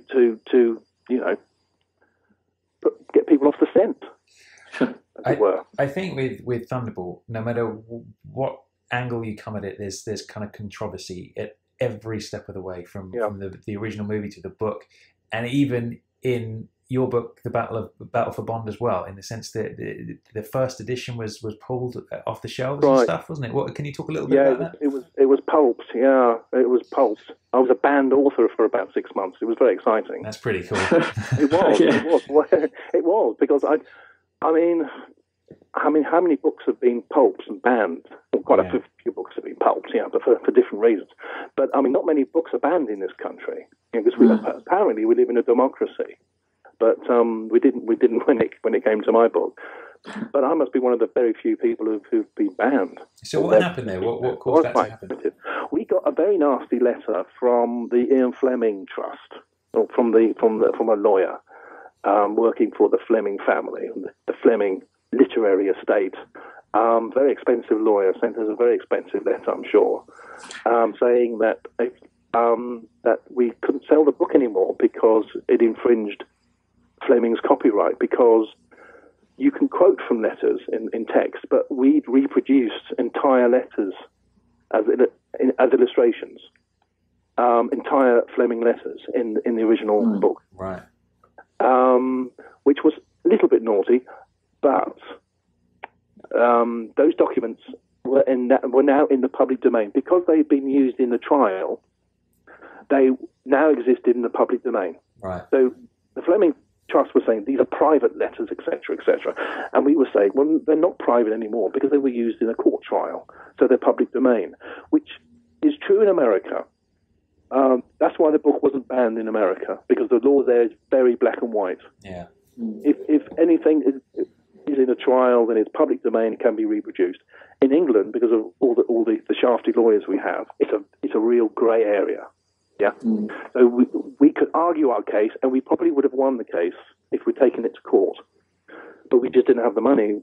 The publisher were a very small publisher. If I had a big publisher, they probably would have fought it. But we had a very small publisher. We just didn't have the money. That's the justice system for you right there, isn't it? Exactly. Absolutely, it is. It's all about money and whether you've got a lot of money. And if you have a lot of money, you can have the better lawyers, and whether you're wrong or right, you get the justice. Yeah. I guess that was Fleming's view back in the day as well of the justice system back then, and I'm sure that's what he thought when he went ahead with everything. Yeah, because coming from the aristocracy as he were, he probably knew the judge. He probably knew all the barristers involved. But the thing with McClory, the chip on the shoulder, which you mentioned, he was a born fighter, and he was very lucky that he was married to an heiress. So he was bankrolled. He could afford to take Fleming to court. And I think Fleming totally misjudged that he had the money, that he had the financial muscle to take him to court. Because his wife was an heiress, which helped. But yeah, so we had it in the. Unfortunately, I'm not married to an heiress, so we had to cede to the Fleming's lawyers, and the book was pulped. The first edition was pulped. So that must be a serious collector's item. That was hilarious. Actually, it was very funny because we got in touch with the BBC, and they actually they did a little thing, which is on YouTube. Actually, if you put Battle for Bond on YouTube, there's this 10-minute clip from BBC Leeds where we talk about the banning of the book, and you can see the BBC sent a film crew round to the lawyers' offices where they delivered all the books. You see this guy wheeling these books out, from a lorry to be pulped, That's quite funny. So that first edition must be quite the collector's item now, then, I imagine. Well, it was weird because they might, if they were savvy enough, they wouldn't have pulped the books. They would have kept them and periodically put them on eBay. But because yes, it is worth something now, that first edition. In fact, when the news broke that the book was going to be banned, the Amazon books went up to about, at one point, £200. No way. Yeah. There was. I was watching it. It took about 4 hours for them all to sell out on Amazon, and they got to £200 in the end. Yeah. So how many copies of that first edition do you have stashed away? I've only got 2, actually. Oh, really? Unfortunately. There was a chap who runs a rare bookstall well, not a store, but a sort of a website where he sells rare books, and he specialises in Bond. And there was a time where he was buying them from all over the place and coming to see me, and I was signing them, and he was giving money to a charity on my behalf, I hope. He was giving me a check, and I was making but I mean, I think he's sitting on them. He sells them occasionally, but he's sitting on them. But I mean, the first edition is very nice because you've got lots and lots of illustrations in there, which the second edition doesn't have. But there you go, you know. So all in all, like, how long did it take you to write the whole book? I imagine with all of those papers you found in Sylvan Whittingham's boxes and all that kind of stuff, that must have been a mammoth task. It was, because I had to read them. I stacked them all up in the corner of my study, and I think they were about 4 or 5 feet high. Whoa. That's almost a midget size, you know, a munchkin size. And I had to read them to sort of get a gist of what was going on. I mean, I knew, you know, like all Bond fans, relatively what the story was, but it took me a while to sort of digest the whole lot. And then I used them, obviously, as the core of the book. I mean, they are so central. Those documents are so central to the book. And then when I'd finished writing the book, I read them all again. Because now I knew everything. I need to go back again because it was interesting to read it all again, knowing exactly what happened. So I did read them all again to get another overview, as it were. So it took me about a year and a half, I think, but that's about average, you know, for these kind of books. I mean, a book I wrote that came out last year, an authorised biography of Oliver Reed, which came out last year. That took me about 18 months. I was expecting it to be a lot longer. I thought you were going to say like 4 or 5 years to wait for those papers. Yeah, I mean, there were enough stories to keep me going for 4.5 years, but one eventually has to finish and bring it out. Yeah, so it didn't take an awful long time, but I'm not a legal person. I'm not a lawyer, and a lot of those documents were sort of from lawyers. So that was probably the most difficult aspect of writing the book, was trying to understand some of the legalities of the case. I guess the moral of the whole story is make sure you've got all your legal documentation sorted at the start, and don't just do things on a whim, and make sure everything's sort of written and prepared, and you know, give credit where it's due. Just so important. I think the moral of the story is whatever happens, have a good lawyer. Yeah. And be married to an heiress with and be married to an heiress. Yeah. One other very interesting thing that happened, and this happened, we actually delayed publication actually because of what happened, was I was contacted by a gentleman. You say you're halfway through the book, so you probably haven't read this yet, but this Irish guy met Kevin McClory in a second-hand bookshop, and asked this guy. They got quite pally because he was this chap was a big Bond fan, so obviously knew McClory. They got very pally, and McClory asked if he would go to the Bahamas to house sit for 1 month in his house in Nassau, which this guy did. And it's a chapter on its own in the book because it ended up being more than 1 month, and he ran out of money, and there was rats running around, and goodness knows what. But this house, McClory's house in the Bahamas, was a Bond treasure trove. I mean, he found the original Vulcan bomber model in the garage. No way. Yeah, there were one of the underwater sleds in the garden. The main one, you know, the big one, not the one-man sleds, but the bomb carrier, the underwater bomb carrier, in the garden on a compost heap. That's insane. Do you believe? Yeah, just rotting away. And this guy took Polaroid pictures of all this. I mean, they're in the original first edition. Yeah. There's a lovely picture of a dog for scale. You know, he asked this neighbour's dog to come along and sit next to the Vulcan bomber so he could take a picture, so you get the scale of the thing. And there were, you know, cupboards, drawers full of scripts of Warhead, letterheads, photographs, production drawings. And I met this guy, and he brought all this stuff, the original Warhead script, which was the Bond film that never was, that they were going to make in '77, which was Star Wars Underwater. That was what it was called, dubbed, because it had these mechanical sharks with bombs on their backs. I mean, it was more Austin Powers than Austin Powers. There was a big helicopter fight on the Statue of Liberty at the end. It would have been incredible. Yeah. Stupid and dumb, but it would have been incredible. And he brought all this stuff. We met in his cafe, and he brought some production drawings of an amazing. Again, it's in the book of, and I think it's it's not reproduced in the new version, but it's on the. It is. I think it is actually in black and white of Bond parachuting onto the top of the Statue of Liberty. A beautiful drawing. Yes, that's right. It is in there. Yeah. Yeah. I remember seeing that. Never seen these before. I mean, obviously he found them in this house, McClory's house. And he also brought me some Polaroid pictures of Connery on location recceing the Statue of Liberty. It's him walking up the stairs inside the first Statue of Liberty and outside, and on the Hudson River with the Twin Towers behind him, on a boat. Their location recceing in New York. These were Polaroid pictures, obviously taken by McClory. I'd never seen these before. And again, they went in the book, and they caused quite a, lots of Bond fans were salivating when they saw those. Again, it's sort of the Holy Grail, because Warhead, some people have got the Warhead script, copies of it, but nothing visual has been seen of Warhead. No production drawings, no photographs until these came along, So that was sort of a year and a half after finding these amazing things from Sylvan. I had another Holy Grail moment, So we held up production. And the interesting thing about the sort of the end of the story is that house.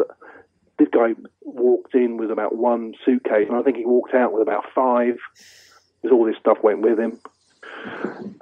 So what happened to the models of the bomber and everything like that? He had to leave them there because obviously, I mean, the guy was a young kid. He was like in his late teens. He had no way of getting these things back, particularly the underwater sled. So all he did was fill suitcases with all these scripts and photographs when he left. And thank God he did, because that house was eventually demolished. But all that with the models as well. I think they've never seen daylight again. They've gone. They've all gone. That's such a shame. That's heartbreaking. What I've been told, guys, is that the site, why it was demolished, it was because they built a leisure centre club on that site, which was the scenes in Casino Royale. That's amazing. That's what I've been told. That was the site where they built this leisure complex on, and that's the one in Casino Royale. Wow. Yeah. I managed to make a trip there actually a few years ago. I actually went to the Ocean Club. So wow. maybe the Ocean Club. That's it. Yeah, maybe I've walked through his garden without knowing. So that's it. Yeah, under your feet could have been the Vulcan bomber. Yeah. Oh. Crazy. Yeah. Because I mean, that would have serviced by now, wouldn't it? I mean, that would have been up. You would have thought so. Yeah. Somebody had found that. I mean, it's very sad, but and he had this speedboat as well. This huge speedboat just in the garden. Dry dock in the garden. It was like the end of Citizen Kane. With Xanadu, this once great place, but now in half ruin. It's quite surreal. I've always thought, because I've been approached a couple of times about turning this into a movie of some kind, but but people have always, I think, been scared off because Eon have, again, very, very expensive lawyers. Yeah. But I've always thought of the film would start with this kid arriving at this house, this empty swimming pool full of reeds and things, and then this house was he had to break into to get in because the guy didn't give him a key to get in, and all these people were turning up saying he owes me $10,000, and but it sums McClory out perfectly. He's an absolute shyster. He really was. Yeah.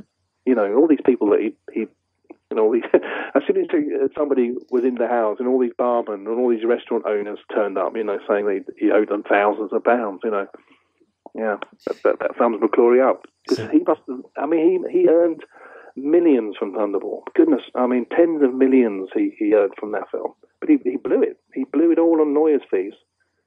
trying to get, Never Say Never Again up and running, I remember hearing during the Brosnan years that he was trying to get a version of Warhead up and running. That's right, with Warhead Dalton 2000, wasn't it? That was it, yeah. And it was he was looking to get Timothy back. That's right. Go head to head against Pierce, but it's very sad because again, it would have been, can you imagine such a horrible thing? But it would have been Never Say Never Again light. It would have been another Never Say because he could only do that one plot line. I mean, Sylvan kept getting telephone calls from McClory saying, do you have any other papers from your father when he was writing Thunderball? Do you have any... It could be a story idea. Say Whittingham was writing Thunderball in 1960, whatever. Yeah. 59. And he just writes on a piece of paper, Bond goes to Egypt, fight in Pyramid. Okay? Yeah. But he doesn't use it in the script, but he's written it down. Then McClory could have used that in another Warhead film because Whittingham would have written that story idea, you see. So he could have had a sequence in Egypt with he could have used different story elements, It's ultimately he like you said, he's a shyster and he obviously wasn't the nicest person to other people. But ultimately, it's a sad story. The fact that this guy has been so obsessed that he spent his whole life in court trying to get this happening, that happening, spent millions upon millions of pounds to try and do it. And at the end of the day, what has come out of it, Yeah. I mean, obviously they've had Thunderball and then the Never Say Never Again film, but for however long it's taken, 40 years of his life and God knows how much money, it is a sad story, really, isn't it? Ultimately, it's a very tragic story, but he felt that Saltzman and Broccoli stole his thunder. He felt that he should have been doing those Bond films. It was his idea first. He got to Fleming first, as it were, and up and running, and they had the script, and he felt that Broccoli and Saltzman came in and stole his thunder. And I think that's another reason why he pursued this to the end, literally to the grave. He wanted, not just the right to make a Bond film, but the right to be called, the originator of the screen Bond. That shows how cheeky he was as well. If he was phoning up Sylvan Whittingham and saying, have you got any other ideas if your dad's floating around? Yeah. When he completely cut Jack Whittingham out of everything when Thunderball actually did get made. Absolutely. I mean, going back to that court case, because McClory had the money, Whittingham didn't. I mean, he was a screenwriter, a very successful screenwriter, but he couldn't afford. I mean, it was a huge gamble because if McClory had lost, and there was a chance he might have, huge court costs, and Whittingham just couldn't take the gamble because the court costs would have wiped him out if they'd lost, and he was very ill at the time as well. So he decided he wouldn't be a co-plaintiff with McClory. So McClory went on his own against Fleming. But Whittingham got out of his ill bed. He was very ill at the time and went every day to the High Court and even testified on McClory's part as well. Because he was under the illusion that McClory said, if I win and I go ahead with the Bond films, you can write them. You will be my screenwriter. Yeah. But that didn't happen, of course. I mean, he just dropped him like a stone. Yeah, they probably talked 2 or 3 times more the rest of their life. That's awful. If you were Jack Whittingham and that happened to you, you'd feel so betrayed, wouldn't you? And absolutely. I mean, it was. I guess it was difficult for McClory because when he did the co-production of Thunderball, Mabon was very much the screenwriter of the Bond films. Yeah, that's true. I mean, Jack could have very easily have come in as well, but so that was sad, and something Sylvan can't forgive him for. But he was a very lovable man. She says, he did the most horrendous things, but you couldn't help but love him. Well, maybe he should have been a Bond villain. Well, he certainly was to Broccoli, wasn't he? I mean, he kept popping up at the most inconvenient times. I mean, Spy Loved Me, where Warhead was going to go head to head with Spy, wasn't it? Yeah, that's right. He got he managed to stop that because they had an Atlantis-style underwater base. There were certain aspects of the script which were too veered too far away from Thunderball. That's why it was never made, because it was too original. It wasn't. It wasn't Thunder. It wasn't what Never Say became, which was a retread of Thunderball. It veered off too far into other directions. So there was, you know, an Atlantis-style underwater base. There was, you know, I mean, it was still basically the first Thunderball with stolen atom bombs being blown up in New York, but there were mechanical sharks that were swimming through the sewers of New York with the atom bombs tied to their back underneath Wall Street and blow up Wall Street. That was the climax. That sounds brilliant. It sounds.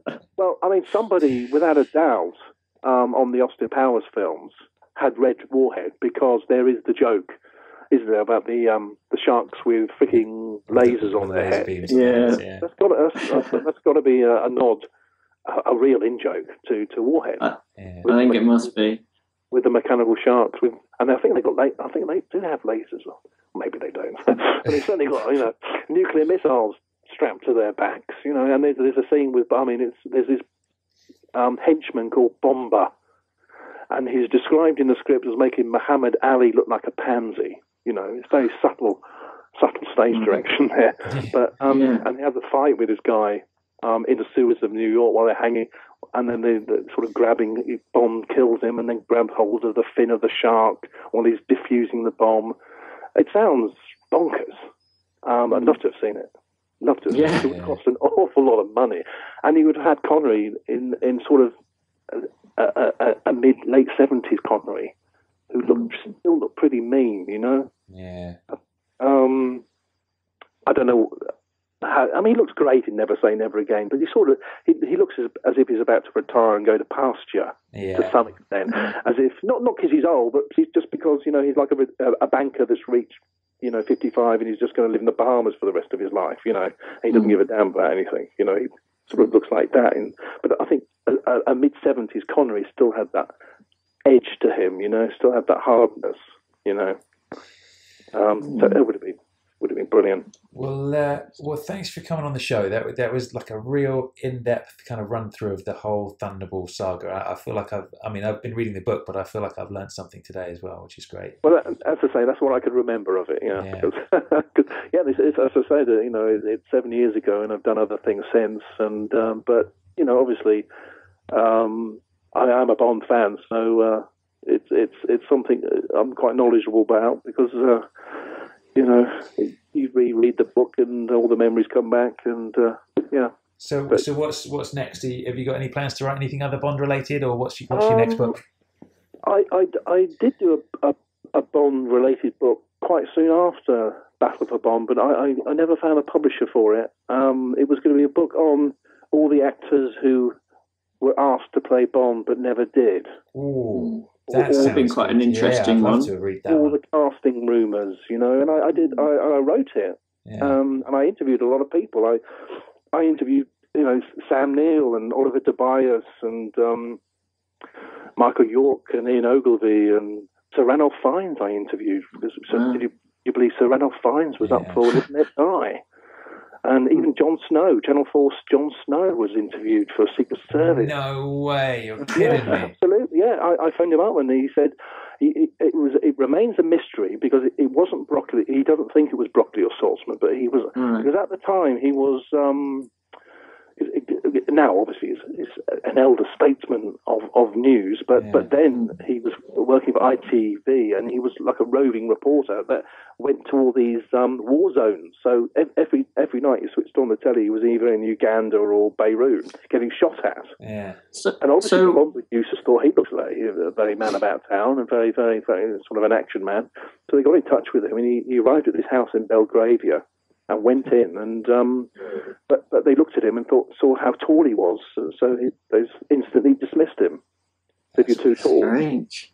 So what happened then? Because this sounds like, you know, straight away me and Tom are both dead interested in this. Yes, unfortunately, Bond fans don't run publishing companies. Unfortunately, sensible people who want to sell lots of books run publishing companies. I mean, this would sell for the Bond fans naturally, but there's probably not enough to to warrant a proper publisher to publish it. So, what about putting it on Kindle? I mean, that's definitely an option, isn't it? I don't know if you guys are aware. Know Graham Rye in the 007 magazine. Know of him, yeah. He has.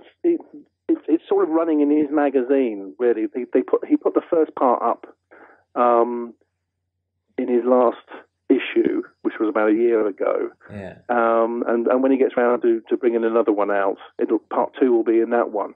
So it is. I thought that was probably a good place to put it, because so Bond fans can have access to it, because obviously it's Bond fans who want to read it more than sort of general people. So I thought that was a good way of getting it to Bond fans.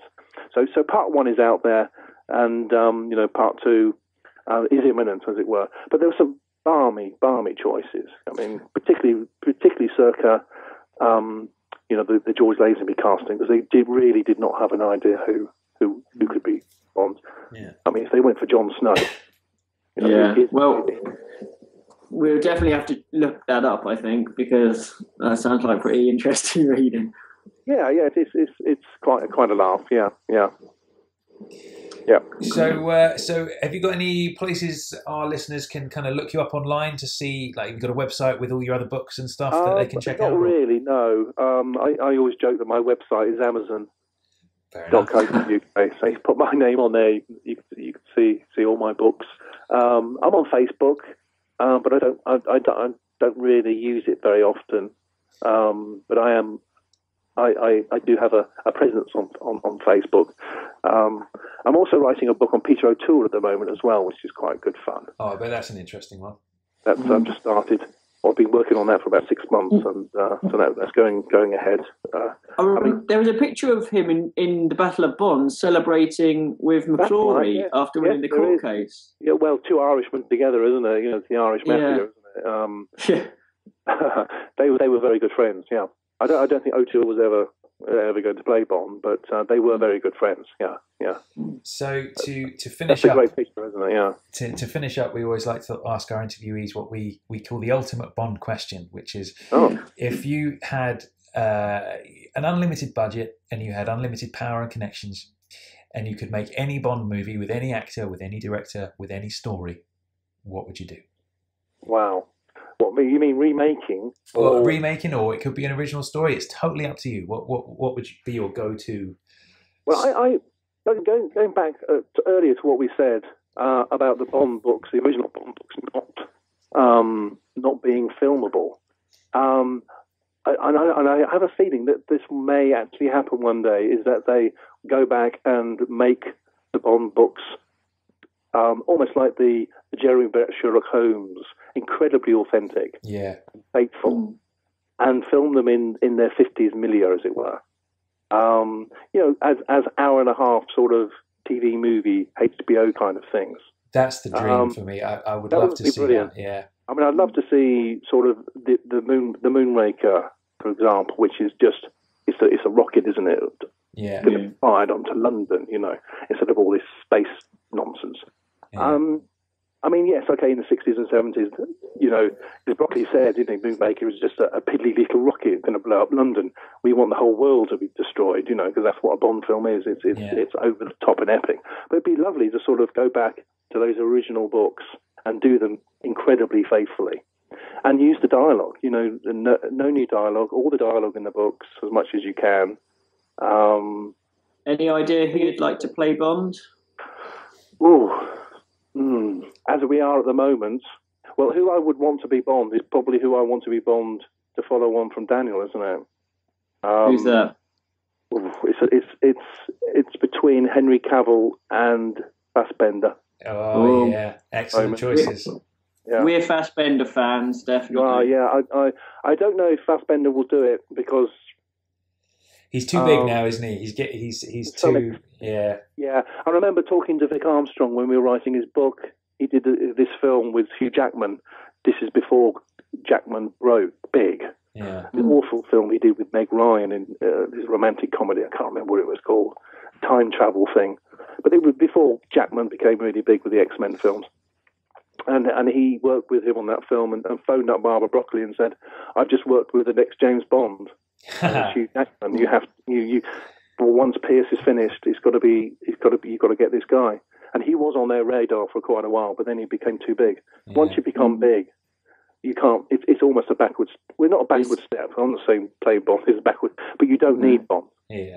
You don't need him to launch your career because you're already. And likewise, you don't want someone with too much of a familiar face because you almost distract from the character of Bond sometimes. Absolutely, yeah. I mean, that's what I mean. Roger, you could say that of Roger, of course, because he was so identified as the saint, wasn't he, when he played?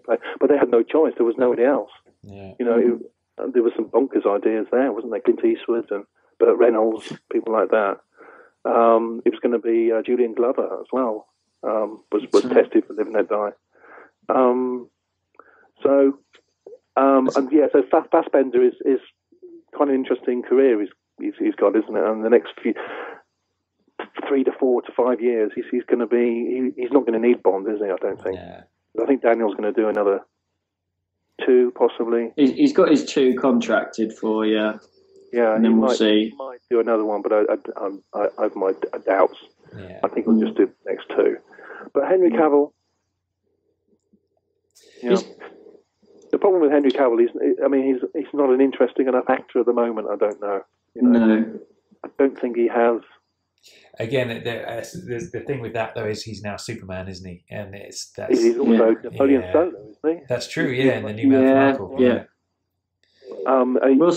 Who knows? In 5 or 6 years' time, once he's done his next 2, there could be someone else that's so right for the part, who we don't even know about at the moment. Absolutely, absolutely. But I mean, when Daniel was cast, it was between Daniel and Henry, wasn't it? And they were the last 2. That's right. Yeah. He was just too young at the time, wasn't he? Henry? He was, without a doubt, he was too young then. Yeah, but I mean, the Man from Uncle film might be a very good audition tape for Bond. That's true. That's probably what he's got in the back of his mind as well, hedging his bets in case Superman doesn't really come off all that well. Yeah. So, or Tom Hardy, perhaps. I don't know. Interesting. Or a good villain. Yeah. All right, then, Robert. He's more a villain. Yeah, you're right. He's more a villain than a. But I don't know.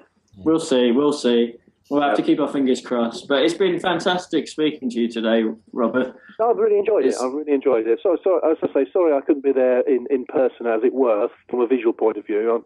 I'm sort of like I'm like Blofeld, aren't I? With we know you've got a cat on your lap. It's all right. Yes, indeed. Well, no, I won't go there. But it's this disembodied voice floating in the air. But yeah. But I'm going to say, when this thing goes up on the podcast, you can just put Sean Connery's photograph when I'm speaking, because that's pretty close to what I look like. Yeah. Okay, great. In my dreams, yeah, more like more like Charles Gray, actually. But cool. Well, thanks for coming on the show. It was really my pleasure. Good. All right, great stuff. All the best to you, and good luck with the future podcasts. It's great what you're doing. I think thank you very much. Yeah, it's very great. kind of you. Bond fans love listening to other Bond fans' opinions on things. That's one of the great pleasures of Bond. Reading an essay, even an awful Bond film like For Your Eyes Only, just to hear a discussion about it is really interesting. Yeah, absolutely. What other people think about Bond films and particular scenes and particular actors. It's great. We love it. Yeah. Cool stuff. All right, then, keep us going. Well, thanks again, and I'm sure we'll speak to you soon. Cheers. All the best. Cool. Thanks, Take Robert. care. Take care. Cheers. Bye-bye. Bye-bye. Okay, so how interesting was that, man? That was really, really intriguing, with all those different details and the what might have beens and all the different options that could have happened with Bond on the screen. Yeah, I just imagine if you were Robert Sellers, you went to go and see Sylvan Mason, Jack Whittingham's daughter. She opened the door to this room. You walk in and there are cases of these papers and files and solicitors' letters and court stuff. I mean, unbelievable, isn't it? I like to imagine she just pulled a little book back on the bookshelf and the door, secret door opened up, and that's where it all was inside. Yeah. But I mean, that must have been an absolute treasure trove of information there.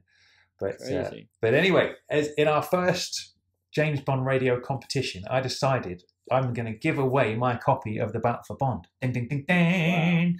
Wow. Now, some of you hardcore collectors out there might turn your nose up at it, because I have kind of used a highlighter pen to go through it in my note taking for this episode. But it's all in good nick. It's not, scuffed or anything like that. It's all right.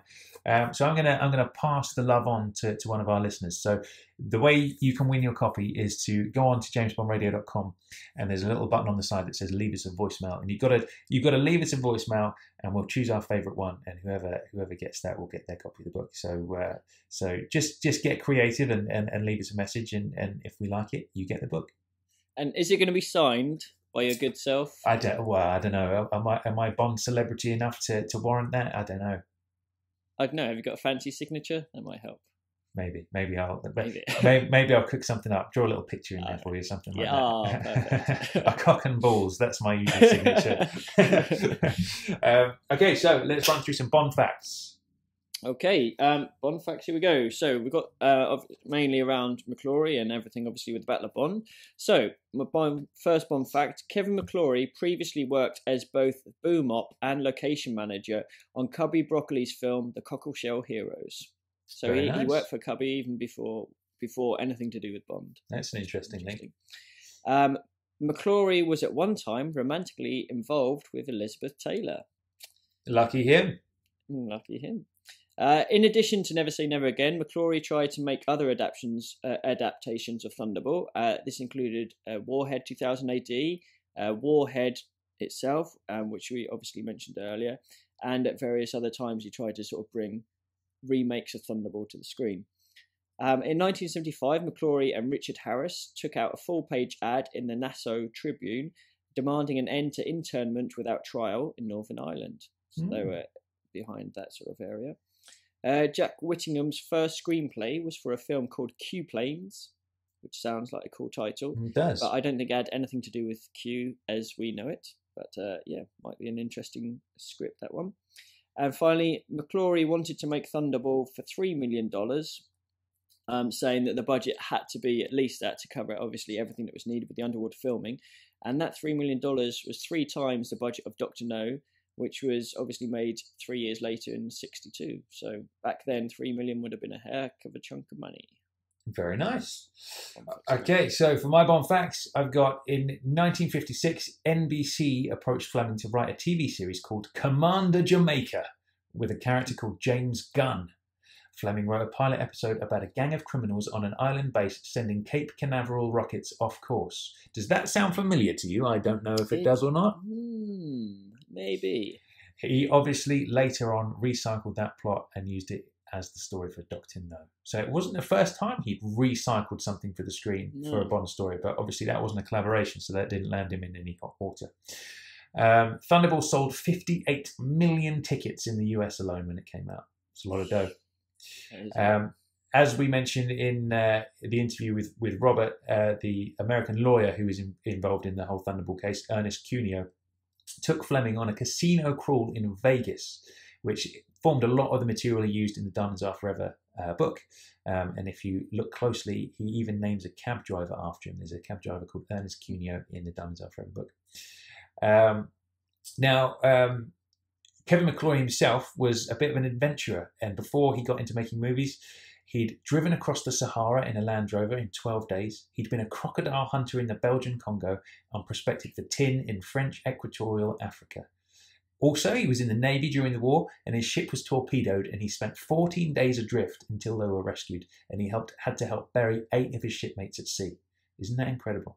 Wow. That's quite an adventure. Again, another one, like we were talking about Ken Adam and his dive bombing days during the war and all that kind of stuff. Yeah. Like, these people have just incredible backstories that, like, our generation just don't come close to. That's what I was going to say. It is definitely a generation thing. That sort of, it just doesn't happen nowadays, does it? Unless you're sort of a super rich millionaire explorer in the Ranulph Fiennes sort of mode. That's not going to happen, I guess. But early titles for Thunderball were James Bond of the Secret Service, Longitude 78 West, and Latitude 25.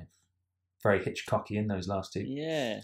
And my favourite Bond fact of the day is Fleming borrowed the name Blofeld from one of the members of his gentleman's club, Boodles, a certain Mr. Tom Blofeld. Which is pretty cool, isn't it? Yeah. Are you going to change your name now? Maybe I will. If it's going to be changed to anything, that would be Tom Bond for sure. Okay.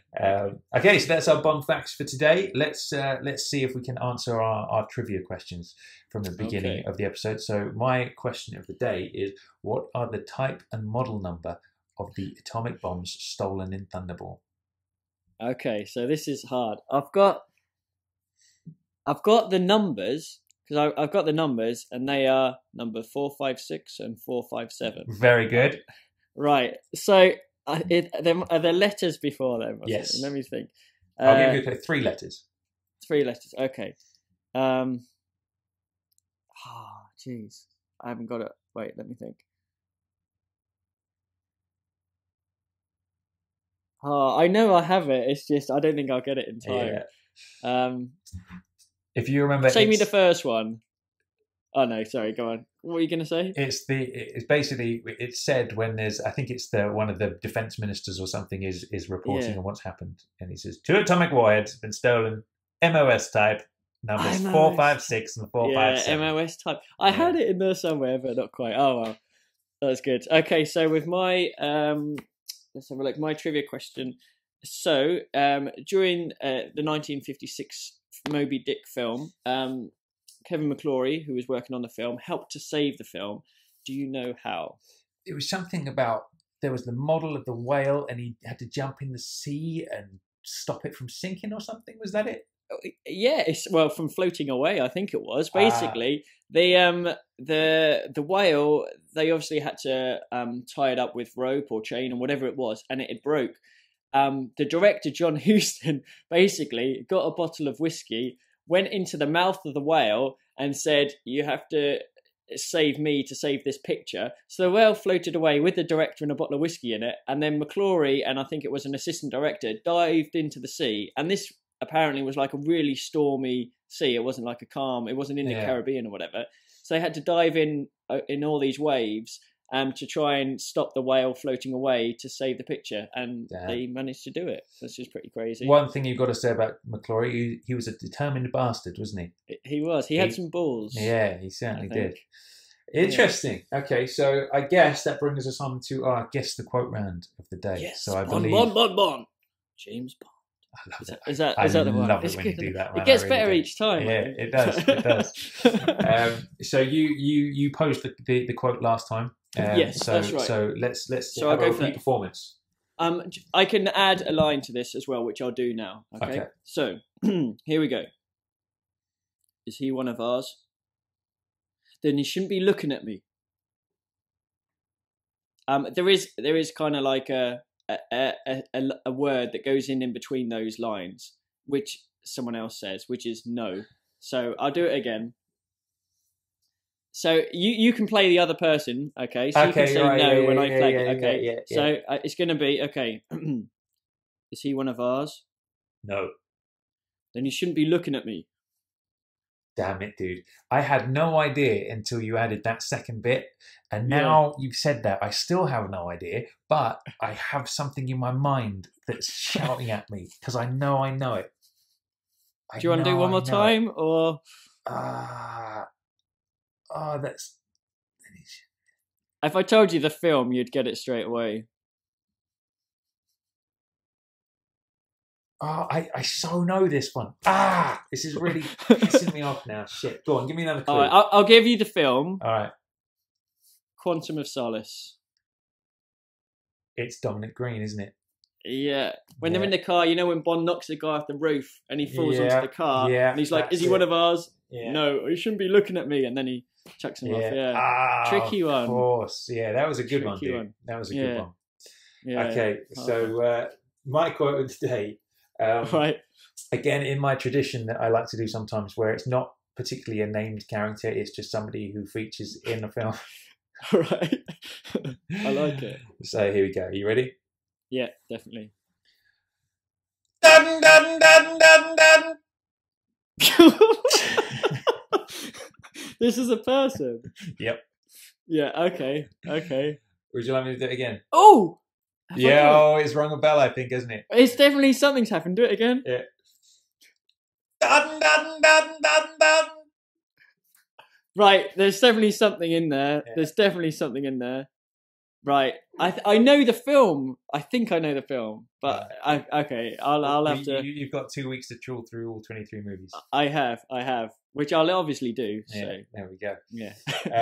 Okay. So what we do next time? Next time we have our first on location interview. Now, as Robert mentioned in the interview today, he spent some time with Sylvan Mason, which is Jack Whittingham's daughter, and she's kindly granted us an interview, and we're going to go and visit her. And get Jack Whittingham's side of the story, which will be really interesting. I'm really excited about that. This will be good. Yeah.